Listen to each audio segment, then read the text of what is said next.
কিন্তু আমার আল্লাহ ডাক দিয়া কয়, গোলাম ফজরে তোকে ডাকলাম। মুয়াজ্জিন ডেকে ডেকে বলছে, আস-সালাতু খায়রুম মিনান নাওম। গোলাম তুমি ফজরে আসলা না। ফেরেশতারা আমারে ডেকে কয়, মালিক তোমার গোলাম ফজরেই ডাকছো, আসে নাই। ও আল্লাহ, ও মালিক তোমার গোলামের নামে আমি কি এফসিন বসায় দিবনি, গুনাহ লিখে ফেলি? আল্লাহ কয়, না না না, লিখিস না। ও ফেরেশতারা, লিখিস না, লিখিস না। আমার গোলাম ফজরে আসে নাই, ঘুমে বিভোর হয়ে আছে, শয়তান তাকে ভুলায় রাখছে। কিন্তু যখন আমার গোলামের ঘুম ভেঙে যাবে, জোহরে আমার ডাকে সাড়া দিবে, জোহরে সাড়া দিবে, জোহরে আইসা জোহরের নামাজ আদায় করবে, ফজরের কাজা আদায় করবে, আমি রবের কাছে ক্ষমা চাইবে, আমি রব তার গুনাহ মাফ করে দেব। এখন দেখেন, দুনিয়ার মধ্যে শ্রমিক যদি না যায়, এফসিন পড়ে যায়, কিন্তু রব ডেকে বলে, এফসিন দিও না, সুযোগ দাও, জোহরে আমার গোলাম আসবে। গোলাম যখন জোহরে আসলো না, ফেরেশতারা ডেকে বলে, আল্লাহ, ও মালিক তোমার গোলাম তো জোহরে আসলো না, লিখে দেই গুনাহ। আল্লাহ কয়, না না না, আমার গোলাম কাজের পেছে পড়ে আসতে পারে নাই, আসরে আসবে, আমার কাছে তওবা করবে, আমি মাফ করে দেব। আসরও গেলাম না, ফেরেশতারা কয়, আল্লাহ লিখে ফেলি। আল্লাহ কয়, না রে, লিখিস না। মাগরিবে আমার গোলাম আসবে, মাগরিবে আমার আল্লাহ ডাকে, আল্লাহ ডাকে, গোলাম আসে না, আসে না। ফেরেশতারা কয়, আল্লাহ গুনাহ লিখে দেয়। আল্লাহ কয়, না, লিখিস না। ফজরে আসছে না, জোহরে আসছে না, মাগরিবে আসরে আসে নাই, তাতে কি হয়েছে? আমার গোলাম এশায় আসবে, সারা দিনের গুনাহের জন্য আমার কাছে ক্ষমা চাবে, কাজাগুলো উঠে নেবে। ও ফেরেশতারা, আমার গোলাম আসবেই আসবে। কিন্তু যখন এশায় গোলাম যায় না, আল্লাহ তখন ডাক দিয়া কয়, ইন্নাল ইনসানা লিরাব্বিহি লাকানুদ। মানুষ বড়ই নিমুখারাম, মানুষ বড়ই অকৃতজ্ঞ।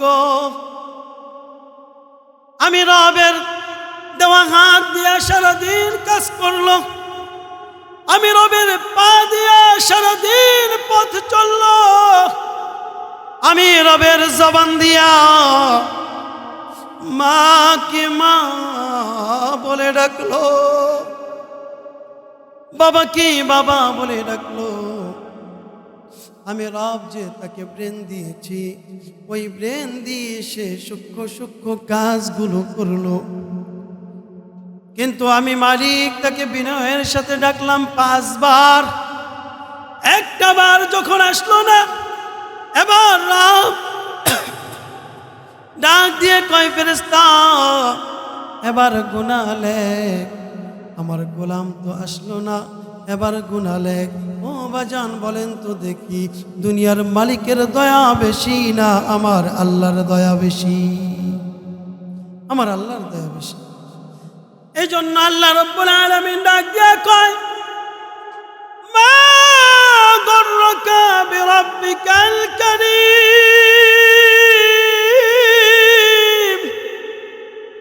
এ গোলাম, ও মানুষ, কোন মায়া তোকে তোর মন দয়ালু মাওলা থেকে তোকে ফিরাইয়া রাখলো?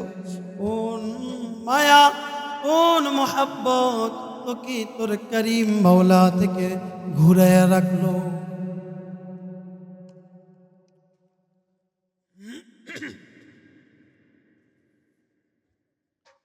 আল্লাহ রাব্বুল আলামিন ডাক দিয়া কয়, গোলাম আমি কি তোকে সুন্দর করে বানাই নাই?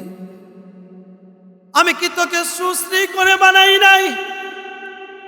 আমি কি তোকে একটা সুন্দর একটা অবয়ব দেই নাই? কেমন সুন্দর করে বানাইছি গোলাম। ফি আইয়ি সূরাতিম মা শাআ রাক্কাবা। যেমন আমার দিল চেয়েছে, যেমন আমি চেয়েছি, আমি যেমন চেয়েছি গোলাম তোকে তেমন বানিয়েছি। সুবহানাল্লাহ। এই জন্য আল্লাহ রাব্বুল আলামিন ডাক দিয়া কয়, গোলাম কোন মায়া আমি কারীম মাওলা থেকে তোকে ঘুরায় রাখলো? আমি কেমন কারীম, কত কিছু আমি আল্লাহ বানাইছি কোন ফায়াকুন দিয়া। আমি বলছি হও হয়ে যায়, কিন্তু তোকে আমি এত তাড়াতাড়ি বানাই নাই। তোকে বানানোর জন্য আমি রব 10 মাস সময় নিয়েছি। কয় মাস? আল্লাহ কয় আমি আসমান জমিন বানাইছি ফি সিত্তাতি আইয়াম, 6 দিনে আসমান জমিন বানাইছি। আসমানের দিকে তাকা। ثم ارجع البصر كرتين ينقلب إليك البصر خاسئا وهو حسير। কত সুন্দর আসমান বানাইলাম, কত উঁচু আসমান বানাইলাম, কত বিশাল আসমান বানাইলাম। ওই আসমান বানানোর জন্য আমি মাত্র 6 দিন সময় নিয়েছি। আমি চাইলে কোন ফায়াকুন বলে আসমান হয়ে যাইতো, জমিন হয়ে যাইতো, কিন্তু আসমান জমিন যে আমার বড় একটা সৃষ্টি এটা বোঝানোর জন্য আমি 6 দিন সময় নিয়ে আসমান জমিন বানাইছি। গোলাম ও মানুষ, কিন্তু তোকে আমি আল্লাহ আসমানের চাইতে দামি, জমিনের চাইতে দামি করে বানাইছি বলি তোকে বানানোর জন্য আমি রব 10 মাস 10 দিন সময় নিয়েছি। আল্লাহ কয় আমার চাইতে দয়ালু, আমার চাইতে কারীম মেহেরবান আর কে হবে রে? হে গোলাম, তুমি যে গর্ব করো, অহংকার করো, তোমার কি এমন একটা সময় যায় নাই? হাল আতা আলাল ইনসানি হিনুম মিনাদ দাহরি লাম ইয়াকুন শাইআম মাযকুরা। গোলাম, এমন একটা সময় কি তোমার অতিবাহিত হয় নাই? আল্লাহ কয় মানুষের কি এমন একটা কাল অতিবাহিত হয় নাই যখন তার বর্ণনা করার মতো, আলোচনা করার মতো কিচ্ছুই ছিল না? আচ্ছা, এখানে যারা আছেন আজ থেকে 30 বছর আগে আমার কোনো অস্তিত্ব আপনারা দেখছেননি? দেখছেন? কে দেখাইলো? আল্লাহ। আল্লাহ কয় গোলাম, মানুষের কি এমন একটা অবস্থা কি অতিক্রম হয় নাই যখন তার বর্ণনা করার মতো কিছুই ছিল না, যখন তার আলোচনা করার মতো কিছুই ছিল না, কিন্তু আমি রব তাকে দয়া করে মায়া করে আমি আল্লাহ তাদেরকে নাপাক একটু পানি থেকে, বাজাল্লা পানি থেকে আমশাজিন নাবতালি ফাজআলনাহু সামিআম বাসীরা। নাপাক বেজাল্লা পানি, যেই পানি নির্গত হলে গোসল ফরজ হয়ে যায়, যেই পানি নির্গত হলে দুর্গন্ধ বের হয়, সেই পানি থেকে রব্বে কাবা, রব্বুল আলামিন তিনি আমাদেরকে বানাইছেন। কেন? আল্লাহ কয় আমি পরীক্ষা করব বলে, আমি তোমাদেরকে একটু বাজাবো বলে, একটু যাচাই করব বলে আমি তোমাদেরকে বানাইলাম। এখন তোমরা শুনতে পাও, দেখতে পাও, সামিআম বাসীরা, তোমাদেরকে শোনার মতন তৌফিক দিয়েছি এবং তোমরা যেন দেখতে পারো এমন চক্ষু আমি আল্লাহ তোমাদেরকে দান করছি। প্রিয় হাজিরিন, এই জন্য রব্বুল আলামিন বলেন, তোমাদেরকে অনস্তিত্ব থেকে অস্তিত্ব দিলাম, তোমরা ছিলা নাপাক একটু পানি, সেখান থেকে আমি রব তোমাদেরকে বানাইলাম, এত সুন্দর করে তোমাদেরকে বানাইলাম। আল্লাহ রাব্বুল আলামিন সূরা ৩ এর মধ্যে বলেন, লাকাদ খালাকনাল ইনসানা ফি আহসানি তাকওয়িম। আমি রব্বুল আলামিন আমার যত সৃষ্টি আছে সমস্ত সৃষ্টির মধ্য থেকে সবচাইতে সুন্দর করে আমি মানুষকে বানাইছি। ও দোস্ত, সেই রব ডেকে বলে, গোলাম রে, এত সুন্দর করে তোকে বানাইলাম, এত কিছু দিলাম, দেওয়ার পরে আমি রব থেকে তোকে কে ফিরে রাখলো? কোন নেতার প্রেমে পড়ে আমি রবকে ভুলে গেলি? কোন দুনিয়ার মহাব্বতে পড়ে আমি মালিককে ভুলে গেলি? ও গোলাম, আমি রব দয়ালু, আমি রব করিম, আমি করিম মাওলা থেকে তোকে কোন জিনিসটা তোকে ফিরাইয়া দিল, কোন জিনিস তোকে বিভ্রান্ত করলো? আল্লাহ কয়, গোলাম রে, কেন ভুলে গেলি তোর সেই দিনের কথা যখন তুমি ছিলা একটু নাপাক পানি, ওই নাপাক পানি থেকে ثم علقة فخلقنا المضغة عظاما فخلقنا المضغة عظاما فكسونا العظام لحما। তোমার ওই সময়টার কথা তুমি কেন স্মরণ করো না, যখন তুমি ছিলা মাত্র একটু নাপাক পানি? ওই নাপাক পানি থেকে আমি রব তোমার মায়ের রিহামের মধ্যে, ওই নাপাক পানিটার মধ্যে 40 দিন আমার কুদরতি হাত দিয়ে কাজ করলাম। আমি রব আমার কারিগরি ক্ষমতা দিয়া তোমার মায়ের রিহামের ভিতরে ওই নাপাক পানিটাকে রক্ত পিণ্ডে পরিণত করলাম। সুম্মা খালাকনান নুতফাতা আলাকাতান ফাখালাকনাল আলাকাতা মুদগাতান।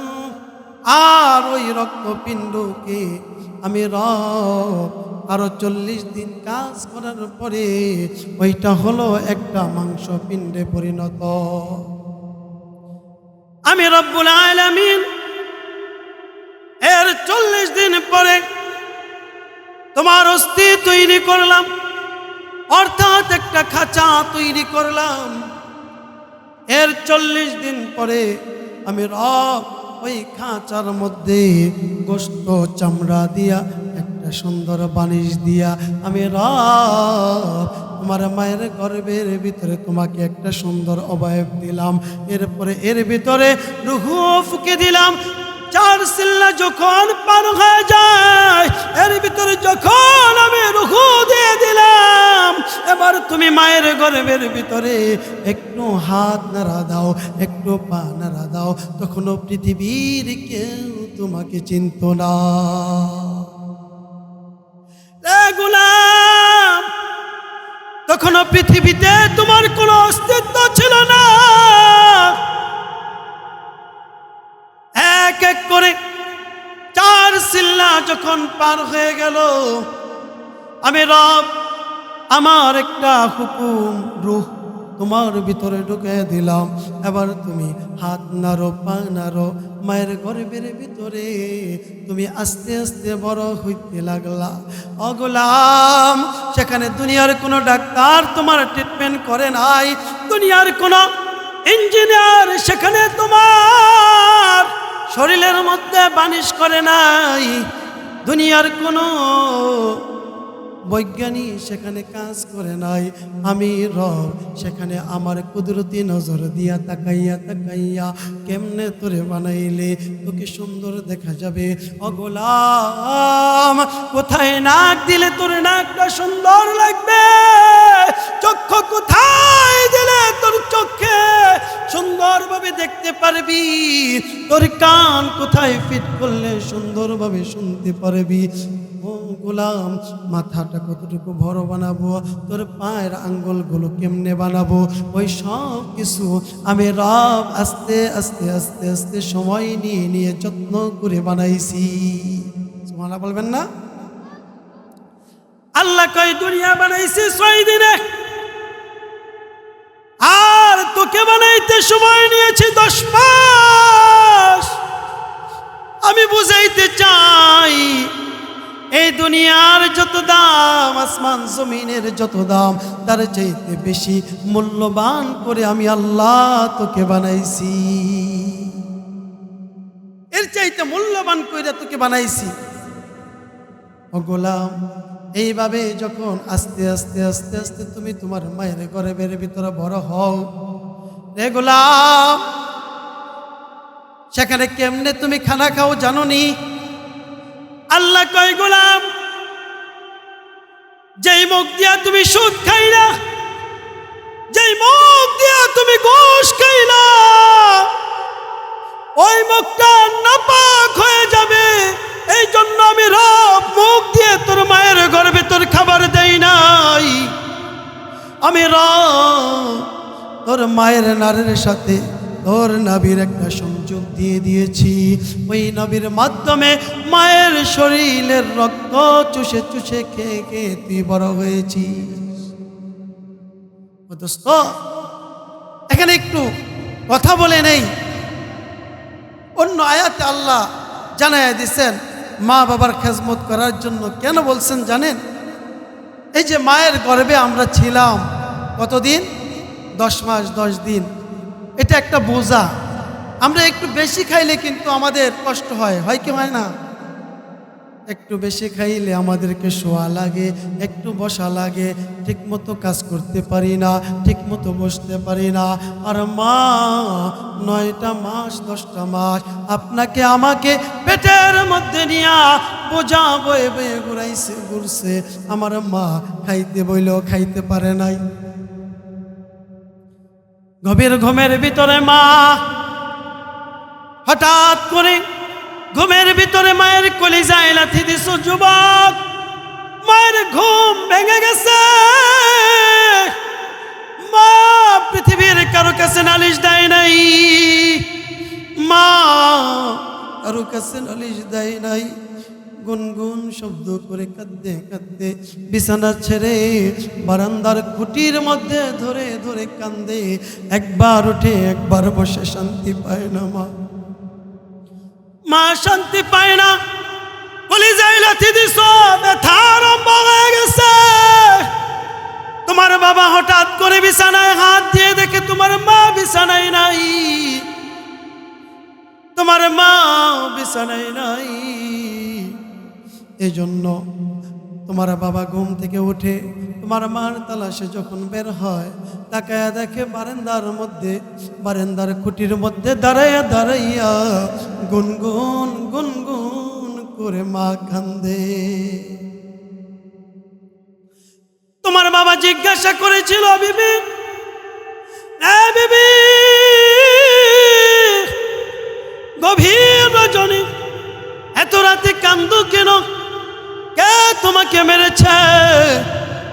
কে তোমাকে কষ্ট দিয়েছে রে বিবি? কেন কান্দো, কারণটা কি? তোমার মা বলেছিল, স্বামী গো কাঁদি, কেউ আমারে মারে নাই, কেউ আমারে গালিও দেয় না। ও প্রাণের স্বামী, এই জন্য কাঁদি না। কাঁদি মনে হয় আমার নয়নের মনে আমার কলিজার দল, আমার কলিজার টুকরা সন্তান আমার কলিজায় লাথি দিয়েছে। ও যুবক, পায়ে হাত রেখে বলি, সেই মায়ের কলিজায় আর ব্যথা দিও না। বিজ্ঞান বলে একটা সন্তান রুহু পাওয়ার পর থেকে পৃথিবীতে আসার এক পর্যন্ত কমপক্ষে 4500 লাথি মায়ের কলিজার মধ্যে দেয়। বিজ্ঞান আবিষ্কার করছে কতটি লাথি। এই লাথিগুলোর ভিতরে একটা লাথি দেয়, এত ভয়ঙ্কর লাথি, ওই লাথিটা দেওয়ার সঙ্গে সঙ্গে মায়ের কলিজার উপরের সাদা পর্দাটা ফেটে যায়। যখন একটা সন্তান পৃথিবীতে আসার জন্য তার মাথাটা মায়ের লজ্জাস্থানের দিকে ঘুরে যায়, কিন্তু কোরআন বলে, রাসূলের হাদিস বলে, পৃথিবীতে সন্তান যখন আসতে চায় না, ফেরেশতারা সন্তানের গার ধাক্কা দিয়া জমিনে যখন বের করতে চায়, আর পা দুইটা মায়ের কলিজায় চলে যায়, ধাপ ধাপ করে লাথি মেরে দেয়। ওই লাথির পাওয়ার এত বেশি, বিজ্ঞান বলে মায়ের কলিজার উপরের সাদা পর্দা ফেটে যায়। ওই পর্দা ফেটে যায়, পর্দার ব্যথায় মা বেহুশ হয়ে যায়। কত মা চিরদিনের জন্য পৃথিবী থেকে চলে যায়। এবার যান, আমার আলোচনা এই দিকে না, তবু কয়েকটা কথা বলে যায়। মার কলিজায় কষ্ট দিও না রে যুবক, মার কলিজায় আর ব্যথা দিও না। মার কলিজায় ব্যথা পাওয়ার পরে মা অজ্ঞান হয়ে যায়, মার হুঁশ ফিরে না। এমনও কপাল পোড়া সন্তান আছে, যেই সন্তানকে জন্ম দিতে গিয়ে মা পৃথিবীর জমিন আর কোনোদিন দেখে না। কত সন্তান পৃথিবীতে আসার সময় মা চিরদিনের জন্য পৃথিবী থেকে চলে যায়। এমন ঘটনা আপনাদের এলাকায় ঘটে কি ঘটে না? একটু আওয়াজ দিয়া বলেন না বাবা, ঘটে কি ঘটে না? এরপরে বিজ্ঞান বলে, যখন মায়ের কলিজাটা ফেটে যায়, মায়ের কলিজার ব্যথায় মা অজ্ঞান হয়ে যায়, আল্লাহ রাব্বুল আলামিন ফেরেশতাকে পাঠিয়ে দেয়, ও ফেরেশতা, তার সন্তানের জবানের মধ্যে এমন একটা মা শব্দ দিবি, পৃথিবীর কেউ বুঝবে না, মা শুধু বুঝবে, পৃথিবীর মানুষগুলো বুঝবে ওয়া ওয়া, কিন্তু মা বুঝবে আমার সন্তান আমাকে মা বলে ডাকছে। আল্লাহু আকবার। সন্তান যখন ওয়া ওয়া শব্দ করে, সঙ্গে সঙ্গে মায়ের হুঁশ ফিরে যায়। ডাক্তাররা এই বিষয়টা নিয়ে গবেষণা করলেন, মা অজ্ঞান হয়ে যায় সন্তান পৃথিবীতে আসার সঙ্গে সঙ্গে। সন্তান যখন আবার চিৎকার দেয়, সঙ্গে সঙ্গে মায়ের হুঁশ ফিরে যায়। কারণটা কি? তারা গবেষণা করতে করতে করতে করতে তারা নির্ণয় করলেন, ওই সন্তানের চিৎকারের আওয়াজটা রব্বে কাবা সরাসরি মায়ের কলিজার মধ্যে কান দিয়ে ঢুকাইয়া কলিজার উপর একটা সেলাই করে দেয়, একটা সেলাই হয়ে যায়। ওই সেলাইটা কোনোদিন ভালো হয় না, ওই ঘাটা থেকে যায়, পুরাপুরি ভালো হয় না, আবার ক্ষত থাকে না। সন্তান যখন কাছে থাকে, সন্তান যখন কাছে থাকে, মায়ের কলিজার বেদিটা ভালো থাকে, মায়ের কলিজাটা সুস্থ থাকে। সন্তান যখন দূরে যায়, মায়ের কলিজার ওই ফাটলটা আস্তে আস্তে বাড়তে থাকে, ব্যথাটা বাড়তে থাকে। এই জন্য দোস্ত জিজ্ঞাসা করো মাকে, যেই মায়ের সন্তান ঢাকা থেকে লেখাপড়া করে, যেই সন্তান আমেরিকা লেখাপড়া করে, ওই মাকে জিজ্ঞাসা করবা, মা গো মা, তোমার ঘরে তো খাবারের অভাব নাই, পোশাকের অভাব নাই, শান শৌকতের অভাব নাই, কোনো কিছুর অভাব নাই, মা গো তোমার দিলটা মরা কেন? কেন তোমার মুখে হাসি দেখি না গো? মা ডাক দিয়ে বলবে, ও বোন, কেমনে হাসবো বল? আমার সন্তান যে আমেরিকা লেখাপড়া করে, তার কোনো অসুখ হইলে আমি মায়ে সহ্য করতে পারি না। আমার দিল বলে দেয় আমার সন্তান কষ্টে আছে, আমার সন্তান যে ঢাকা পড়ে, আমার সন্তান দূরে থাকলে আমার ভালো লাগে না। এবার যান, আমি বলতেছিলাম, মায়ের গর্ভের ভিতরে আল্লাহ রাব্বুল আলামিন ডাক দিয়া কয়, গোলাম, তোর মায়ের রক্ত চুষে চুষে খাইতে খাইতে তোর মা হয়ে যায় দুর্বল, তুই হস সবল। আর আমি আল্লাহ এইভাবে তোকে পৃথিবীতে যখন আনার আগে তুই প্রশ্ন করছিলি ফেরেশতাদেরকে, ও ফেরেশতারা দুনিয়াতে যে যাব কি খাবো কি? ফেরেশতারা বলছিল, এখানে তুমি যতটুকু জায়গার মধ্যে থাকো, এত বড় একটা ফল তুমি একা খাইবা, ওই জগতে তোমাকে নিতেছি তুমি আসতে চাও না, ফেরেশতারা গান ধাক্কা দিয়ে তোমাকে জমিনে বের করে দিল। জমিনে বের করে দেওয়ার পরে ও গোলাম তুমি চিৎকার দিলা, গোলাম তুমি চিৎকার দিলা, ও মালিক মায়ের গর্ভের ভিতরে হাতে ধরা লাগে না, চিবানো লাগে নাই, খাওয়ার জন্য কোনো প্রকার চেষ্টা করা লাগে নাই, অটোমেটিক তোমার কুদরতি খাবার দিয়ে আমাকে মায়ের গর্ভে লালন পালন করলা। মালিক ও জমিনের মধ্যে আমি কি খাবো? চিৎকার মারছিলাম আমরা, আল্লাহ কি খামু, খামুটা কি কয়ে দাও না। আল্লাহ ডাক দিয়া কয় গোলাম চিন্তা করিস না, মায়ের গর্ভের মধ্যে এক নাল দিয়ে আমি আল্লাহ তোকে খাওয়াইছি, তাও হারাম। তাও কি হারাম? এক নাল দিয়া তোর মায়ের গর্ভের ভিতরে তোর মায়ের রক্ত নাপাকিগুলো তোকে খাওয়ায়া খাওয়ায়া সেখানে বড় করলাম। মুখটা নাপাক করি নাই, আমি আল্লাহ পবিত্র, আমাকে ডাকবি পবিত্র জবান দিয়া, ওই জবানে আমি হারাম লাগতে দেই নাই, ওই জবানে হারাম লাগতে দেই নাই। গোলাম তোর মায়ের পিঠের ভিতরে এক নাল দিয়ে খানা খাইছো, কিন্তু আমি আল্লাহ তোর জন্য পৃথিবীতে আসার সঙ্গে সঙ্গে 32 64 নালের ব্যবস্থা করলাম।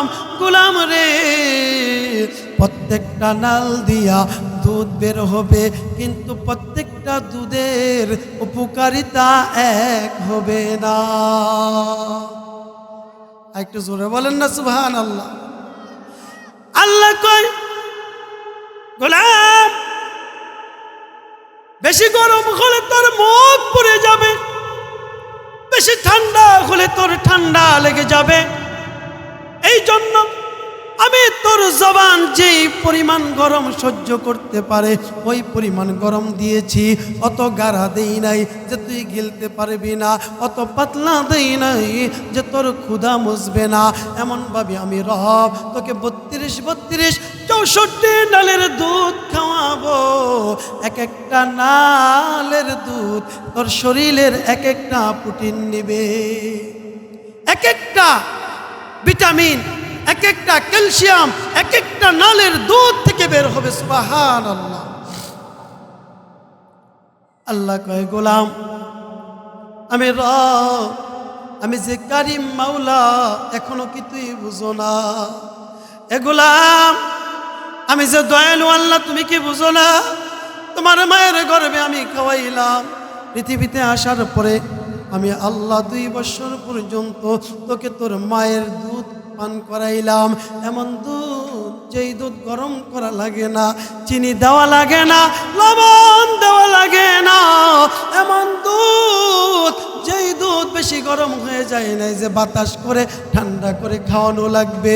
আমি আল্লাহ তোর যেমন প্রয়োজন তেমন করে প্রস্তুত করে তোর মুখে দিয়ে দিলাম।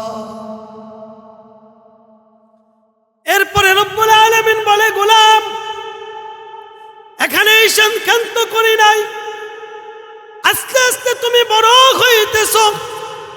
গোলাম রে, এখন তোমার 2টা ভাত খাইতে মনে চায়, মাঝে মধ্যে মায়ের প্লেটের মধ্যে থাবা মারো, বাবার প্লেটের মধ্যে থাবা মারো। গোলাম আমি রব তাকে তাকে দেখি আর ডাক দিয়া কই গোলাম চিন্তা করো না, যখন প্রয়োজন হবে আমি রব যেন ভাত খাইতে পারো সেই প্রস্তুতি আমি আল্লাহ দিয়ে দিব, সেই ব্যবস্থা আমি আল্লাহ করে দেব। যখন আপনি আমি 2 বছর 1.5 বছর 1 বছর বয়স হয়েছে, এখন বাবার প্লেটে হাত মারি, মায়ের প্লেটে হাত মারি, মায়ের মাছটা মুখে দেওয়ার চেষ্টা করি। আল্লাহ কয় চিন্তা করিস না। আল্লাহ রব্বুল আলামিন প্রথমে 2টা দাঁত সামনের দিকে উঠায়া দেয়, নিচে 2টা, উপরে 2টা, 4টা দাঁত উঠায়া দেয়। ওই 4টা দাঁত দিয়া আস্তে আস্তে একটু একটু করে খাবার মুখে দিয়ে দিয়ে চাবাই। বেশি খাবার দিলে আমাদের কন্ট্রোল ভালো না, আমাদের খাবারটা গলার ভিতরে চলে যাবে। গলার ভিতরে চলে গেলে আমাদের দম বন্ধ হয়ে যাব, মারা যাইতে পারে। এই জন্য রব বলে না না না, আস্তে আস্তে আমি আল্লাহ তোকে তৈরি করব। একবারে তুই মাংস খাইতে পারবি না, একবারেই তুই হাড় চিবাইতে পারবি না। আমি তোকে এমন ক্ষমতা দেব রে গোলাম, হাড় চিবাইয়া চিবাইয়া খাইতে পারবি। আমি রব সেই পাওয়ার তোর দাঁতে দিয়ে দিব, সেই ব্যবস্থা আমি রব করে দিব। আল্লাহ রাব্বুল আলামিন গোলামের দিকে তাকায় আর হাসে, আর আস্তে আস্তে দাঁতগুলো বের করে দেয়। এবার ছোট্ট খোকা বাবা যখন দেখলো সন্তানটার দুইটা দাঁত উঠছে, বাবা বাজার থেকে আঙ্গুর নিয়ে আসে, আমার সন্তানটা খাবে। আঙ্গুরটা মুখের মধ্যে দিয়ে চাপ দেয়, বাবা একটু চাপ দেয়, সন্তান তার দুধের ছোট্ট ছোট্ট দাঁতগুলো দিয়ে একটু একটু চাপ দেয়, জোরে চাপ দিতে পারে না। বাবাও চাপ দেয়, মাও চাপ দেয়, সন্তানও দাঁত দিয়ে চাপ দেয়। 1 ফোঁটা 2 ফোঁটা রস মুখের ভিতরে যায়। আস্তে আস্তে সন্তানটা বড় হইতে লাগে। এবার কেমন জানি সন্তান ভাত খাইতে চায়। আল্লাহ কই চিন্তা করিস না, আস্তে আস্তে দাঁত আরো বাড়ায় দিলাম। আল্লাহ দাঁতগুলো দিয়ে দেয়। ওই দাঁতগুলো দেওয়ার পরে এবার সন্তানকে ভাত আস্তে আস্তে মা নরম করে একটু মেখে মেখে মেখে মেখে নরম করে যখন সন্তানের মুখে দেয়, সন্তান কিছুটা পালায় কিছুটা খায়। আল্লাহ কয় বুঝতে পারছি তোর মায়ের হাতের মাখা ভাত তোর ভালো লাগে না, আমি রব তোকে এবার শক্ত দাঁত দিয়ে দিব, যেই দাঁত দিয়ে তোর মা আর গোশত চাবায়া দেওয়া লাগবে না, যেই দাঁত দিয়ে তুই নিজে গোশত চাবায়া খাইতে পারবি। আল্লাহ আস্তে আস্তে দাঁত দিয়ে দিল। দাঁত দেওয়ার পরে ও বাজান, এবার আমরা দেখেন কি স্বয়ংসম্পূর্ণ হয়ে গেলাম। এই দাঁত দিয়ে খাইলাম, এই হাত দিয়ে মুখে খাবার দিলাম, এই জিহ্বা দিয়ে আস্বাদন করলাম, এই জবান দিয়ে মাকে ডাকলাম, বাবাকে ডাকলাম। বাবা ডাক দিয়ে কই সন্তান রে, সারাদিন রিক্সা চালাই, সারাদিন রিক্সা চালাই, বাড়ির মধ্যে মনটা পড়ে থাকে। সন্ধ্যা যখন হয় ঘরে আসার সঙ্গে সঙ্গে তুমি যখন আমাকে আব্বা বলে ডাক দাও, আব্বা বলে ডাক দিলে আমার কলিজাটা ঠান্ডা হয়ে যায়। মা ডাক দিয়ে কয় ও নয়নের মনে, তুমি মা ডাকবা বলেই তো আমি তোমাকে 10 মাস 10 দিন পেটে নিছি। আমার আল্লাহ কুদরতে নজর দিয়ে তাকায়া থাকে আর ডাক দিয়ে কয় গোলাম, ও গোলাম, না পাক পানি থেকে রক্ত, রক্ত থেকে গোশত, গোশত থেকে হাড়, হাড়ের উপর গোশত, ওই গোশতের উপর চামড়া, সব কিছু দিয়ে মায়ের গর্ভে ভিতরে বানাইলাম। সেখান থেকে জমিনে দাঁত দিলাম, বিভিন্ন রিজিক দিলাম, ফল দিলাম। দেওয়ার পরে আমি রব এত সুন্দর করে বানাইলাম কেন জানো নি? আমি আল্লাহকে একটা বার আল্লাহ বলে ডাকবি। একটু ডাক দেন না আল্লাহকে মায়া করে, আল্লাহ আল্লাহ আল্লাহ।